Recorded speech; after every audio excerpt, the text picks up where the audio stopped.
Hello and welcome back to Real Chalk. I'm Sam. I'm Jamie. It's like you guys forgot your names there for a second. I imagine I went, I'm Jamie. Yeah. It's been a couple of weeks. We're a little rusty. You were competing for 2 weeks and you both forgot your names. And my mind is now mush. It's fair. Talk to me about the Open and the quarterfinals, because last time we did a live episode. Oh, start the clock. Please start the clock. 10 seconds of clock. Yeah, last live one we did was after week 1 of the Open. Then they were pre-recorded as you guys did the end of the Open and the quarterfinals. So what has happened? So it turns out we predicted the next workout correctly. Predicted it perfectly. Yeah, it's like 17.1 is going to happen. Apparently. Yeah. I don't remember saying it, but apparently it's there. It did. Yeah. And then it came out, so that was pretty cool. It went pretty well for both of us. Pretty well. It's a tough old workout. So, reminder of the workout. Do you want to run through what it was? It was like an ascending ladder of dumbbell snatches with burpee over the box between for time.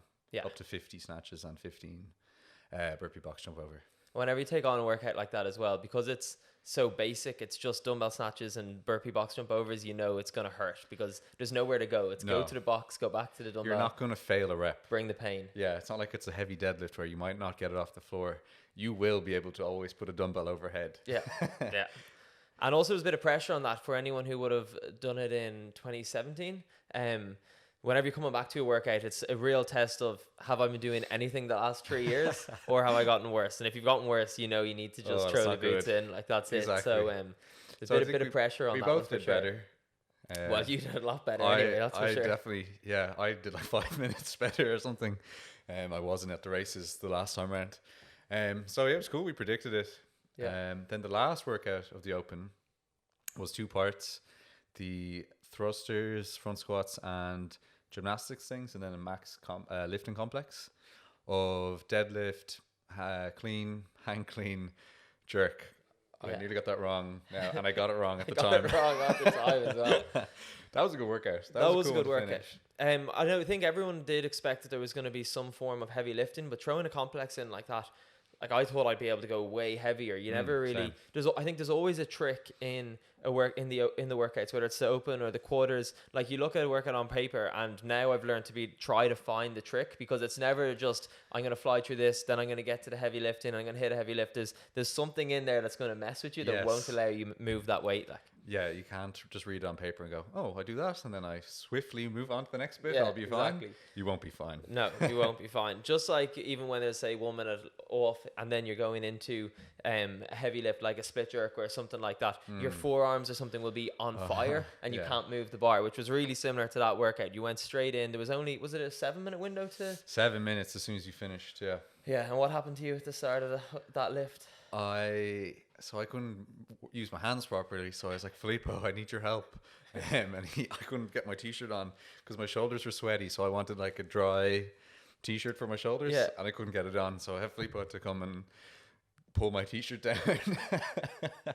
And then, like, so it was really a big struggle was your arms have just been like blown because you used them the whole workout. Yeah. And then it says change your own weights.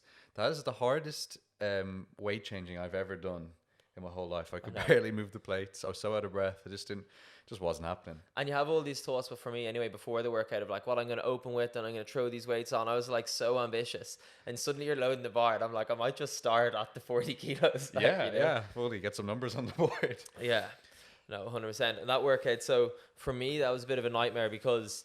So obviously there were big sets of gymnastics. The first set was the 30 toes to bar, then it went 30 chest to bars, then it went 30 bar muscle ups. And I was in my head wondering whether I was going to wear my grips or not wear my grips. And my whole thing is, in all my training, I always wear my grips to protect my hands. You don't want to rip them during training because then you miss a couple of days. But in a competition, I've never worn grips. That's just my thing. So I was like, I've never worn them in a competition, so I don't want to wear them today. And then for the workout, my strategy was attack it hard, attack it fast, try not to break anything up. So I did the toes to bar unbroken, was really happy with that.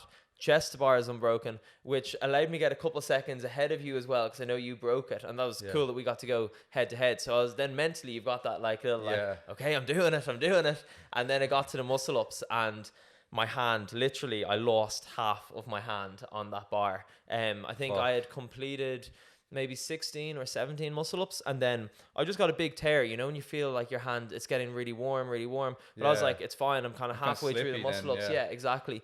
And it was just like you'd normally get a tear, but the tear just came from halfway down my hand, and suddenly the bar was slippy, there was blood everywhere. There was a lot of blood. It was a shocking amount of blood. Like I came down exactly and just shook my hands, and suddenly there were just drips on the floor. And then so Andy, my judge, she was like, we were trying to figure out what the hell to do, because obviously you're looking at the clock, you're getting more stressed, the time's ticking down, and he was like, just start doing singles. So I just started hopping up on the bar and started moving my hands. Like I'd have my left hand right in the corner, my right hand in the middle, then I'd change, just trying to find areas of the bar that weren't slippy. But then again, like, that's just what happens in competition. Like, we found it through the quarters as well. There were a few little mistakes that would happen here or there, but you have to deal with it, because you really only have one shot. And if you moan about it and start giving out, you're going to find yourself have missed a workout and you're screwed. You can't. You just have to keep going. Yeah. It was funny in that one. We went to head to head, but because of our video angles, you need a lot of space for the video. Andy had 2 remotes. Yeah. So he had to like press 2 remotes at the same time. Yeah. And then mine didn't go off. So I was like looking at your clock. I looked at mine, it was on 0. And what? I was like, no. I got a little head start. Like, so you were 6 seconds ahead with time or something. I was looking at the video. You run to the bar on the side of my video. And I'm just like, we haven't talked about that. Like, waiting. When that happened, were you like, did you want the whole workout to start again? Or I knew I could. Were you like, I just have to chase him? Or were you like, I'll stay in my own game? What were you I kind of just had to stay in my own game at that stage. Yeah. There's a serious fear you could have just like tried to chase him down and just like absolutely ruined yourself. Like it was 10 seconds in the difference. Or 10, 6, whatever it was. Yeah. Like, to make that up on toes to bar, it's impossible. Like, like exactly. If you're going big sets, like it's not like you were going to break. I couldn't make it up or anything. So I was like, what do I do? And Filippo was just like, just go now. And then I went on my clock. Because we had 3 clocks going. We had the big clock that I was using. We had the small clock on the stands, this one. And we also had your phone, though, that does the WOD proof that starts counting so down. My phone was on another time completely. So we had 3 clocks at different times, all counting down, all beeping. No one knew what the hell was going on. I just had to pick a clock and go off it. No, you just turned to Filippo and you're like, which clock am I going on? I had he was just like, stop, go on this one. And then Jamie takes off and you're just stood there like, I'm just standing there watching Jamie do some front squats going, nice. What do I do? And then the lift. So the lift, like, obviously, I don't think anyone expected the fatigue to be as strong. No way. So I hit, what did I do? I think I hit like 100 for like a clean and jerk. I went straight to 125, did the complex 125, went straight to 142. And so I did the deadlift, I did the first clean, and then I did the wrong lift. So I went, instead of a hang clean, I went straight to the floor again, and that just threw me off, and I just missed the whole thing. But rather than putting the bar down, you were like, I'm just going to start again, but I'm just going to keep going. So you were just trying to go touch and go into another full set. Touch and go. It wasn't good. No. But that really annoyed me for the weekend, so I gave it a repeat. I didn't feel too good on the repeat. I was up a lot the night before, and then I got the same workout time by 1 second slower. So did you attack it the same way, or did you come up with a new strategy? I attacked it a fairly similar way. So 20-10 toes to bar and chest to bar. And then like on the first day, I opened with like 12 bar muscle ups or something. So this time I was like, okay, open with 13. But then the second time around, my grips like got really slippy. So I was like, okay, take off my grips. And now it's like, don't do with Jamie and explode your hands. But I just kept going anyway. I was 1 second slower, even though my strategy got thrown, which I'm quite happy with. Yeah, 100%. And then like I wasn't feeling well, so like the lift just wasn't happening. I went like 100 straight to 130 to at least beat my if I got 1 second slower, I'm at least beating my weight. Missed it because I was dead, and then hit it on the last like. What did you finish at? What weight did you finish on? 130. Okay, nice. But it was annoying because like, I'm gonna go 142 because I pretty much nearly got it on. But no. The workout was completely deceiving. But that was the same. So for me, I was dealing with my full blood hand, and so we finished the workout, and I was just looking at my hand, being like, "What?" Because it's not like I haven't torn my hands before. I've gotten loads of little tears, and you just get on with it. Tear their hand to get blood blister. Yours went straight from. If anyone's watching, like that much. Yeah, it was like your middle callus up to your big one, and then halfway through the workout, because it was just flapping around and like getting more blood all the time, I tried to like tear it off. And Connor has a good video of it. I'm like pulling the skin out. My whole hand is like stretching as I get it. And I pulled it out. I probably pulled the cut up a little bigger, but at least then I could jam chalk into it. But normally like, well, I think that's what they do if you get shot. You get mud and you stick it in. So I was like, I've been shot. Give me some chalk. So I'm chalking it up. But then that was just turning into like a powder, a moist red powder. Chalk. So then for the lift, we like wrapped my hand in tape. Then I tried to do a lift, and it wasn't even well, obviously the weights were pretty fucking heavy, but it was more just trying to hang on to the bar. I was doing like a hook my hands around the bar and backwards, and just trying to hold on to it. So then eventually I got my grips on. And once I got my grips on, it was a bit better. But I failed 125, I think twice, and I made it on the third time. But in my head, I was like, if I don't make this, I'm out of here. Like, and when you get that fear, you're like, this is not good. You have to hit. That's when it counts. Like you have to hit it then. Big time. And when you're faced with that moment, that's when you have to just suck it up and get on with it, because you don't want to be out of there. And the thing is, like, if something goes wrong, sometimes I can repeat. Like my thing went wrong lift wise, but I could repeat. But yours is like, okay, my hand actually has a crater in it. I can't repeat. I have to. This is my one shot now. I wouldn't have really, like, it would have been very hard to get through the toes to bar and chest bars again. And I wouldn't say I would have been able to do butterflies. I would have maybe been kipping or something, which would have taken it's not worth it then. A big score off me. Like. Yeah, for sure. So then we had a week off. Yep. Question: were you happy with how the Open went then? As in, remember the first workout was the wall walks, and it was just a bit kind of weird. Were you more kind of like, okay, those like the second 2 weeks were more CrossFit and kind of just more what you're expecting? Yeah, I like the second 2 weeks of the Open. I actually liked looking back. I think the wall walk one fits in well to all the workouts. If you look at them as a whole, it all kind of wraps together. It's not like they left. I know it was quite basic for the first 2 weeks, or not basic, but like inclusive. The third week was certainly not inclusive. Because you'd bar muscle ups and a max lift. But you need a separator as well. Yeah, you can't just do wall walks and box jumps. But it also just shows how like the Open is never clean sailing, because like we had said we're just going to do each workout once. We hadn't planned for any problems to come up in the workouts. We wanted to train all the way through to the quarters. And then when you look back, like even though we weren't, I think it was the least stressed I've ever been during the Open. Like we were joking around before the workouts, we were having a bit of fun, like that type of thing. But yeah, like you had to repeat that one because you messed up your lifting. Yeah, I thought personally, I was like, okay, it's probably a grand score that I'll definitely qualify through. But it was like, it wasn't that I messed up because I wasn't fit enough. No, I messed up because I was too stupid to do the correct lifts. Yeah.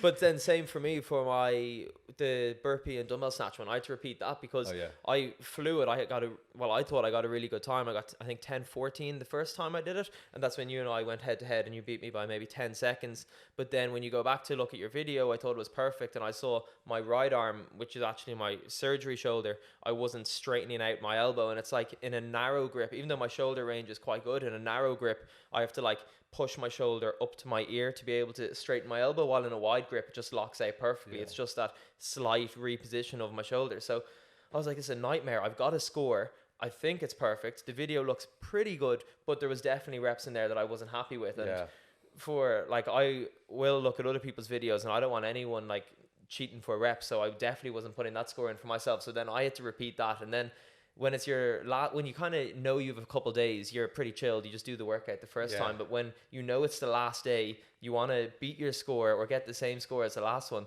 That's when the nerves come on. And you're like, serious then. This is your last chance. Don't fuck it up. So that's a good segue onto test one of the quarterfinals. Yeah. Speaking of elbows, didn't straighten my arms. Oh, sorry. I didn't even mean to lead it like that. No, I thought so test one, handstand push-ups, dumbbell movements and double unders with a minute's rest built in, or minute's rest. And I got a penalty. So I'd finished. So when I did the video. You went very fast. Yeah. So I was bouncing my head. I was going very quick through the lockout. Yeah. But like the way the cameras was looking at it, my arm just looked like it was like here. Just did not look good, which is obviously not up to scratch.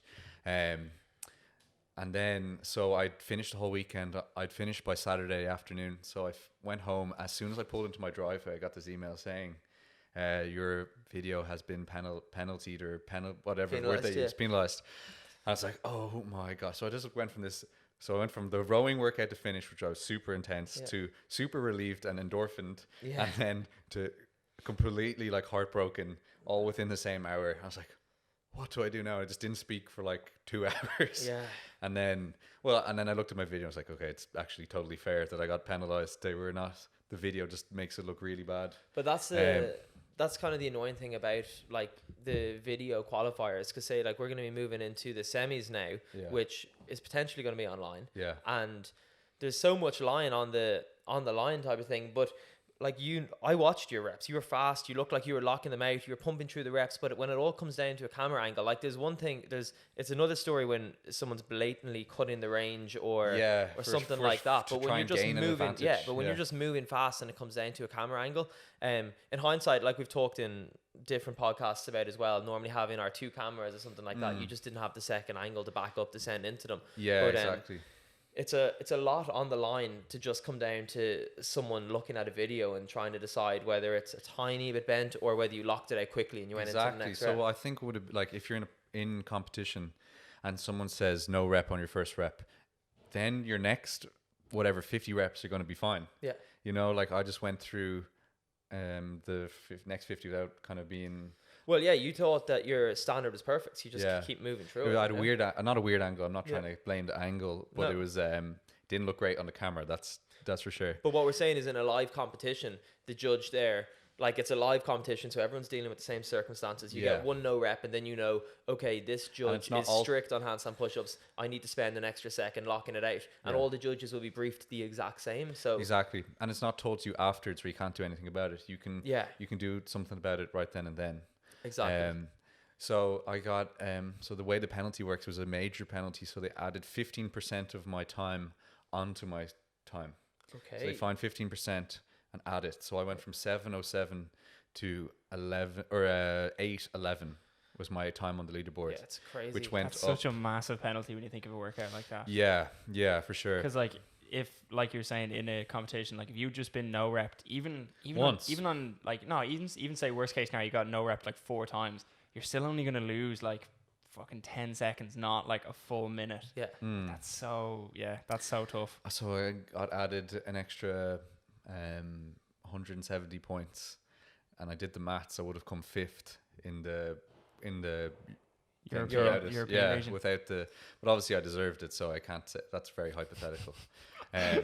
You're lucky you went fast though, because if I was slow and got a penalty, penalty, it's the type of thing that can take you out of the whole thing. I thought it was going to take me out. No real appeal process. Like so after day 1, I was I tried to appeal, but I was like, actually undo the appeal because I looked at the video. It's not I can't appeal that. Yeah, and then I so I looked at. I went from 6th on day 1 to 56th by the end of the day, and then when the scores came out that evening was like the biggest relief, because then I moved back up to like 23rd. Yeah, okay. I was like, and then that's why it was good that it was over a weekend too, and you didn't have to wait a full week before the next, if it was the open workout, because you would have been stressing every night. Like, my god, what's going to come out? I better just be good at it. The time of just thinking about it.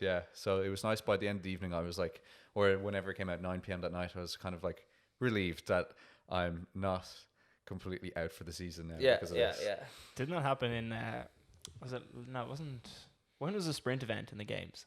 Was that last year? The actual running event? No, remember the sprint, like the knockout sprint event? Was that last year? Cool. Last year. Yeah. Wasn't it like didn't loads of people get knocked out because they're like toe touched the line, and it was like an instant 1 minute the penalty. was like 10 seconds. Yeah, and the whole event was like that's like a micro, massive fraction of like people were like less than a millisecond behind, and then you got 10-second penalty. It's like I may as well have not even like showed up. That's tough. Like so some of the penalties can be huge. So you're just kind of lucky that you went so fast and it didn't take you out of it. Yeah, and I was lucky I went fast on the other movements like double unders and stuff. Like I didn't really slow down. I think I tripped twice, but it wasn't like. You just kind of kept going. Yeah. It was a very cool workout though. The way it was broken into 2 segments, and you had that 1 minute break as well. You could really attack the first part, like just go sprint through it. But it also kind of came down to being able to do those strict handstand push-ups unbroken, like to get a serious time. Yeah. If you had to break them at all, even though it was short, a small break is like 5-6 seconds. It affects your overall score. And by the time you kick up, it's probably 10 seconds. Yeah. You know. That was the bit I was most nervous for. I was like, once I get through the first part, I'm kind of happy, because kipping I know I'm going to be strong at, but it was more just get through the first part, get a really good time, and then just muscle your way through the workout. Power through, yeah, exactly. Just don't trip. Then all you're thinking is don't trip, don't trip, don't trip. Yeah, that's all I was thinking. So how did you break up the weekend? So you started with the handstand push-ups. Oh yeah. So well, I actually what was my plan? I always like to follow the order of the workouts, just because I want to focus on this one and I'm not even thinking of the other workouts. So I'll focus on workout 1, then I'll move on to workout 2. So I was just going to follow the order of them. I hadn't really thought of a strategy, whether that was a good idea or a bad idea. So I did the first one just because I wanted to do it. I know you did the front squat first. I did the front squat first. And that was because your coach basically said that would be a good idea. Go while you're fresh. Yeah. So I did the first one first just because I was in my own mind and I was like, I want to do the handstand push-up one. I was also a little nervous of that, making sure I could do all the 3 sets of 10 unbroken. And then once I completed that, I'd started the competition. I was a little more chilled out. Then that's when you and I had a chat, and then we were like, okay, I should definitely do the front squats because there's no way I'm going to be able to squat after those GHD sit-ups and pistols. So then I did the front squats, and that was a good event. That was good. Yeah. It was fun as well. It was like a nice, relaxed. Yeah. But it was mad. Like you started pretty much after doing a full hour of a warm up. Yeah. So, I started, I think I went 162. Like at the start, I think I rested like 4 minutes, and then I hit 167.5, which ended up being my score. Yeah. And it's then I lift though. Huge lift. Yeah, which is, I think my 3 rep max ever going in was 165. So to hit higher than that for 4, I was like, okay, that's obviously the power competition. Yeah. And then I went 171.5. I don't know how we put out loads of fractions on. I was like, 71.5. That's a bizarre weight. Yeah, these tiny discs, which I don't know who brought those in. Because we had the 2.5s on, and I added 1 kilos on each side twice. So I added 2 kilos to a 1.25. Yeah, and then there was also... So I added 4 kilos onto 167. It ended up being 171. There was some weird weights. Which I got 3 of, which I was like, yes, 4 go reps for it. Is so many 3 reps. and 4 are so different. So I got the 3. I was like, yes, go for it. And I just crumbled. Like the third one, because I have that on camera. The third rep looked so easy, and then you got down and just got stuck at the bottom. Just had no tension in my body left over. Yeah. But everyone's used to doing a 3 rep max. Like you wouldn't, if you're going that heavy, you wouldn't normally go more than 3 reps. Yeah, it's usually 1, 2, 3, and then 5. Yeah. You always skip 4. Yeah, exactly. So it's probably why they chose it. Yeah, it's either really smart programming that they thought like, we'll get them with the 4, or else it was just like, 4. But when you get to 3, you're like, okay, I've done all the work now. This is it. You have to focus I was like, that last one. I didn't even go like. Sometimes I'm like, I get annoyed. I said, and sat down. Yeah, but your score was anything after the 167. Yeah, I was like, I was very happy 167. So at that stage, I was like, okay, if I go for this is all glory. Exactly. You know, that was the exact same for me. I think my PB, my 3 rep PB was 165. So I started at 162, because I was like, this is gonna be heavy, and then I went 167 only because you had gotten that, and I was like, well, I want to match him anyway. Yeah. So I skipped 65. And then once I got that, I was like, anything extra here is a bonus. And there were solid reps the whole time. So yeah, like, my 170 were actually, when I look back on the video, were much better. And it was just because it was so heavy that you can't I had afford to go to the very, very, very bottom. Yeah, like I was getting pinned, but it felt good. I potentially could have had another lift in me, but then again, I was like, this is early days in the weekend, and I've had a little bit of hip trouble this year as well. So you don't want to, once you know you've got a solid score, you got to be smart in competition as well sometimes. Like if say you went that extra lift and it just messed you up and you couldn't do a pistol later that day, you'd been raging. Yeah, it's just not worth it. That pistol work, that's the next workout I did. So I went front squats. Let's save it there, lads. We're going to do a part 2 on this one. We've been going... Part 2? Yeah, 35 minutes. So hear about the second half of the weekend in the next episode, which is Jamie's... On YouTube. And on our new Instagram page. The Real Chalk Podcast on Instagram and on YouTube. Next week we're going to talk with Jamie's amazing ab cramp, which was quite the sight. Yeah, that is pain. Yeah, I have a funny row story. Okay, well, not now. So thanks for listening, guys. Tune in next week to hear a few more stories about the quarters. Real talk. Yeah, and you won't be able to listen next week unless you leave a review. That's mandatory. Leave a like on YouTube. Yeah, you can do that now. Yeah. Well, you could always do that, but we're now on YouTube. Is the point? Yeah. And where do they review us, Connor? Just underneath it just says like, or they can review us on Apple Podcasts, or can you review on Spotify? I don't think so. Know if you can. Yeah, just listen on. You're probably listening on Spotify, so share it with your friend. Yeah. Who even has Apple Music? Does anyone? Apparently 4% of our listeners and then the rest. I thought you were going to say something like, oh yeah, like 400 million people. Well, probably. Like an idiot. Anyways, real chalk. All right, thank you.